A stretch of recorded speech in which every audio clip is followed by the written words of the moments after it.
Hello everyone, I'm George from Ireland. Here I am in front of Beaumont Lodge, and this is where Warren Hastings lived.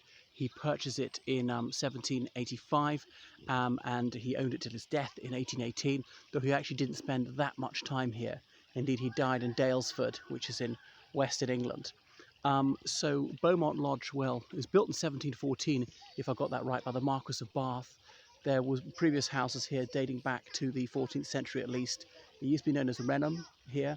So we're in Old Windsor. We're beside the River Thames. Just the other side of that building, not even half a mile, is the River Thames. And it slopes down quite steeply in the middle of open woodland, and it's very fragrant here. So it's now a hotel, Beaumont Lodge Hotel. So this bit here is the original 18th century house. You can see an addendum to this side, and then it became Beaumont College, a Catholic boys' school from 1861 to 1967, and that's the brown brick Victorian bit. There's some Catholic statues in the grounds. But anyway, I mainly want to talk about Warren Hastings. So he was born in 1735 in Churchill. That's a village where Winston Churchill's ancestors originated, and so that's where they took the name of the village. They're now named after the village, not the other way around. So Hastings' family had been considerable local landowners since the 13th century. They had the title Lord of the Manor, but they'd had to renounce that about 20 years before his birth, because in the 17th century they'd taken the side of the king in the English Civil War, and the king had come off the worse for wear. And when the monarchy was restored some years later, they were not rewarded, the Hastings family, for their loyalty to the crown. Anyhow, so they were still people of considerable social standing locally, but they didn't have the financial resources that you'd think would go with that status. Anyway, he went to Westminster School in London, and it's right beside Parliament, across the street from Parliament, and right beside Westminster Abbey, been founded by Elizabeth I on the site of a former Benedictine abbey. So he was brought up an Anglican, and the school was indeed Church of England. And the Queen's Scholars of Westminster School, they have a role in the coronation. But I don't think there was there a coronation when he was there? No, he would have left school by then. It was 1760, that's much later. So anyway, showing you more of the modern extension to his house, the ivied walls. So what to do? Anyway, the Honourable East India Company was a way for a lad of good family, but slender means, to try and get back some of the family affluence. So at the age of 18, he took ship for India, of course by way of Good Hope. This is a century before the Suez Canal is completed. The voyage took about 4 months, and he landed in Kolkata.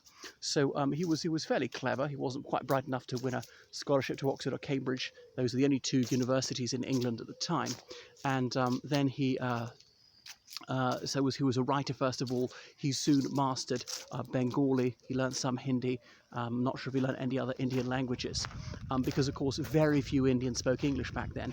The number of Britons in India was infinitesimally small in the mid-18th century. So it wasn't until the late 19th century that significant numbers of Indians began to learn English. And there was none of this sort of racial arrogance or civilizational arrogance, this indolent assumption that anything Occidental is automatically better. Anyway, so he worked his way up the ranks and was soon making money hand over fist. And then there was a regulating act was passed in 1780. I'm trying to think about this. 1773, if I got that right. And then he became Governor General. But really, it's of Fort, whatever it was called in Bengal, in Calcutta. Was it Fort William? But it was in Kolkata, or Calcutta, as we then called it, which was the capital of the East Indian Company's possessions. Of course, the Mughal Empire was still extant, had its capital at Delhi, Old Delhi, not New Delhi, till Lutyens began building it in 1911. So the title Viceroy wasn't used till some time later. So he was good at politicking, he had good people skills, he was wily, and he had friends, both Indians and British, who were on his side. So he amassed a great fortune. Many Indians would tell you that he made out like a bandit, that he looted India. So this is what he did with some of his lucre, filthy lucre, many would regard it. And so he served 11.5 years in India before returning to the United Kingdom. I'm not sure he had a furlough and all that time. Anyway, by the way, this is a hotel and I snuck in here. I'm always thinking the security guard's going to say, what on earth are you doing here? Get out of here. But I've so far evaded them. Anyway, so then he sailed back to the British Isles and he was going to make the most of his fortune. But he was impeached in Parliament. Richard Brinsley Sheridan, the renowned Irish playwright, Edmund Burke, the celebrated Irish philosopher, and Charles James Fox, the voice of Whig radicalism, they decided to impeach him. He was impeached in the House of Lords. I'm not quite sure why. He wasn't a peer of the realm at that stage. So his trial went on for 8 years. It took several days to read all the charges. Now, admittedly, the House of Lords sits obviously Monday to Friday and not every week of the year, only about 8 months a year. But they had other business to conduct as well. So his trial went on for 148 days of actual hearings. And he defended himself sturdily, and he hired a crack legal team. So these legal eagles were the finest minds in the realm. Anyway, as he said, I stand astounded at my own moderation, suggesting he could have enriched himself a great deal more, but had held back. It was a most unexampled act of self-abnegation, as he seemed to consider it.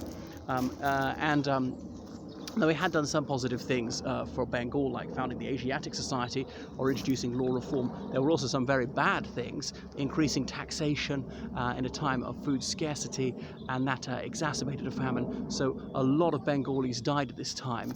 It could be several million. Now, not all of that is attributable to the East India Company's rule, but he is remembered with odium in India. So he really is a hate figure. And Burke had inveighed against him in the purplest prose, saying he was the most wicked man of all time, but perhaps Burke overreached himself.